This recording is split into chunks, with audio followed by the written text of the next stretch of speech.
ராக்கி, இந்த தபால் ஒரு வாரமாக இருக்கு. அந்த அட்ரஸில் ஆள் இல்லையா? இல்லைன்னா அதை திருப்பி அனுப்பினவங்களுக்கே அனுப்பிச்சிடு என்றார் போஸ்ட்மேன். ராக்கி என்கின்ற ராக்கப்பனிடம் சாம்ராஜ் நகர் போஸ்ட் மாஸ்டர், சார், இந்த அட்ரஸில் இருக்கிறவர் 2-3 நாளைக்கு முன்னாடி இறந்துட்டாராம். அதான் என்ன பண்ணுறதுன்னு வச்சிருக்கேன். தபால் எங்கிருந்து வந்திருக்கு? கோயம்புத்தூர்ல இருந்து சார். சரி, அந்த கடிதாசியை நாளைக்கே திருப்பி அனுப்பிச்சிரு. சரி என்று கடிதத்தை எடுத்தவன் கடிதம் பிரித்திருப்பதை பார்த்து அதை நன்றாக ஒட்டி அனுப்பிவிடலாம் என்று முழுவதையும் பிரித்து ஒட்டுவதற்காக பசையை தேடினான். அதற்குள் வீசிய காற்றில் கடிதம் 2ஆக விரிய பசை எடுத்து வந்தவன் கண்களில் அது பட தன்னை மீறிய செயலாக அந்த கடிதத்தை படிக்க ஆரம்பித்தான்.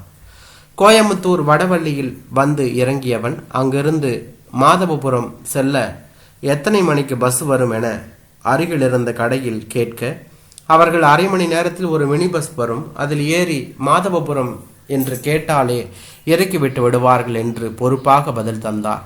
இவனும் மினி பஸ்ஸுக்காக காத்திருக்க ஆரம்பித்தான் என்று தான் சொல்ல வேண்டும். மாதவபுரம் வந்து இறங்கியவனுக்கு ஒன்றுமே புரியவில்லை. சுற்றிலும் பசேல் என்று வயல்களும் தோட்டங்களுமே இருந்தன. ஊர் என்று பார்த்தால் சற்று தொலைவில் 4-5 குடிசைகள் மட்டுமே இருந்தன. இவன் மெதுவாக அந்த குடிசைகளை நோக்கி நடக்க ஆரம்பித்தான். ஒரு பெரியவர் தள்ளாடி எதிரே நடந்து வந்தார். கைப்பையுடன் நடந்து வந்து கொண்டிருந்த இவனை உற்று பார்த்து, யாரு தம்பி என்று கேட்டார். இவன் தன்னுடைய பெயரை சொல்ல ஆரம்பிக்க, ஏயா, உங்க ஆத்தா சாக கிடக்கிறா, இத்தனை நாளா எங்கேயா போய் தொலைஞ்ச? போய் கடை கோட்டில் இருக்கிற குடிசையில அவளை படுக்க வச்சிருக்கு, போய் பாரு, இப்பவாவது வந்து சேர்ந்தையே என்று தனக்குள் பேசிக்கொண்டே நடக்க ஆரம்பித்தார் என்று தான் சொல்ல வேண்டும். இவன் குடிசை வாசலை அடைந்து கதவு இல்லாத அந்த குடிசையை எட்டி பார்க்க உள்ளே ஒரு இருட்டாக இருந்தது. சிறிது நேரம் கழித்து மெல்லிய உருவம் ஒன்று தரையில் ஒரு ஓலைப்பாயை போட்டு படுக்க வைக்கப்பட்டிருந்தது கண்களுக்கு தெரிந்தது. அது உயிருடன் இருக்கிறதா என தெரியாதவாறு அசைவற்று இருந்தது. இவன் தன் காலணிகளை கழற்றி மெல்ல குடிசைக்குள் கால் வைத்து அந்த உருவத்தின் அருகில் நின்று அந்த உருவத்தையே பார்த்து கொண்டிருந்தான் என்று தான் சொல்ல வேண்டும். அது உயிருடன் இருப்பதற்கு அறிகுறியாக மெல்ல உடலை அசைத்தது. இவன் நின்றதை எப்படி உணர்ந்ததோ தெரியாது.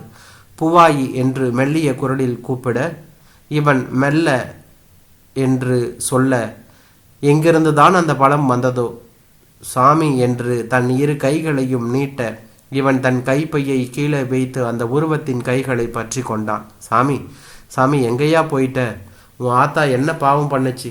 இந்த ஆத்தால ஒரு நாளாவது உனக்கு பார்க்கணும்னு தோணுச்சா என்று அவனின் கை, முகம், தலை போன்றவர்களை தடவி கொண்டே, உன் ஆத்தாளுக்கு கண் பார்வையும் போயிடுச்சு, இத்தனை வருஷம் கழிச்சு வர்ற என் பையனை பார்க்க கூட இந்த ஆத்தானால முடியாம போச்சு என்று புலம்பியவாறு அவன் எங்கும் அவளை விட்டு ஓடி விடுவானோ என்று பயந்து தன் மெல்லிய கரங்களால் இறுக்கி பிடித்து கொண்டாள் என்று தான் சொல்ல வேண்டும்.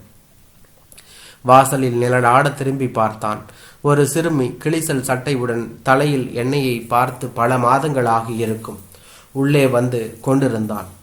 இவனை பிடித்து கொண்டிருந்த ஆத்தா அரவம் கேட்டு, புவாயி, உன் அண்ணன் வந்துட்டாண்டி, இனிமேல் உனக்கு நல்ல காலம்தான் என அவளையும் அருகில் அழைத்து இருவரையும் தன் குச்சி கைகளால் பிடித்து கொண்டாள் என்று தான் சொல்ல வேண்டும். அந்த சிறுமி மெல்ல தன்னை விடுவித்து கொண்டு, ஆத்தா, நான் போய் அண்ணனுக்கு ஏதாவது சாப்பிட கொண்டாடுறேன் என்று வெளியே கிளம்பினாள். இவன், கொஞ்சம் நெல்லு பாப்பா, எங்கே போய் எனக்கு சாப்பிட்றதுக்கு கொண்டு வருவேன்? இங்கே பக்கத்தில் போனால் ஏதாவது பழசு கொடுப்பாங்க, அதை தான் வாங்கிட்டு வருவேன். தினைக்கும் எனக்கும் ஆத்தாளுக்கும் பக்கத்தில் இருக்கிற தோட்டத்துக்காரங்க பழசை கொடுப்பாங்க. நான் காலையில் கொஞ்சம் சாப்பிட்டுட்டு ஆத்தாளையும் சாப்பிட வச்சுட்டு ஆத்தா பக்கத்தில் மிச்சத்தை வச்சுட்டு போயிடுவேன். ஆத்தா எப்படியாச்சும் மதியம் சாப்பிட்டுக்கும், நான் மதியம் ஸ்கூலில் சாப்பிட்டுக்குவேன். ராத்திரிக்கும் இதே மாதிரி தோட்டத்துக்காரங்க வீட்டுக்கு போய் சொல்ல சொல்ல இவனுக்கு கண்ணீர் பெருக்கெடுத்து ஓடியது. புவாயியை கொண்டு, நீ எங்கேயும் போக வேண்டாம், பக்கத்தில் எங்கள் கடை இருக்குன்னு சொல்லு, நாம் 2 பேரும் போய் சாப்பிட்டுட்டு ஆத்தாளுக்கும் ஏதாச்சும் வாங்கிக்கிட்டு வரலாம் என்று அவன் அவளுடன் நடக்க தொடங்கினான். அந்த சிறுமி எதிரில் வந்தவர்களிடம், எங்கள் அண்ணன் வந்துட்டாங்க என்று பெருமையுடன் சொல்லிக்கொண்டே வந்தாள் என்று தான் சொல்ல வேண்டும். 2 நாட்கள் அந்த மூவரும் மிக மிக சந்தோஷமாக இருந்தார்கள். 3ஆம் நாள் காலையில ஆத்தாவின் உடலில் அசைவுகள் எதுவும் ஏற்படவில்லை. தன் மூச்சை நிறுத்தி இருந்தால். பூவாயியை பிடித்து கொண்டு கண்ணீர் விட்டான். மேற்கொண்டு அங்கு உள்ளவர்கள் துணைவுடன் நல்லபடியாக ஆத்தாளை அடக்கம் செய்துவிட்டு பூவாயியை தன்னுடன் கூட்டிச் செல்வதாக ஊர் மக்களிடம் கூறிவிட்டு கிளம்பினான் என்றுதான் சொல்ல வேண்டும். போஸ்ட் மாஸ்டர் சதானந்தன், என்னையா ராக்கி 10 நாளா லீவு போட்டுட்டு 5 நாள்லயே வந்துட்ட என்று கேட்டவரிடம் ஒரு காகிதத்தை நீட்டினான்.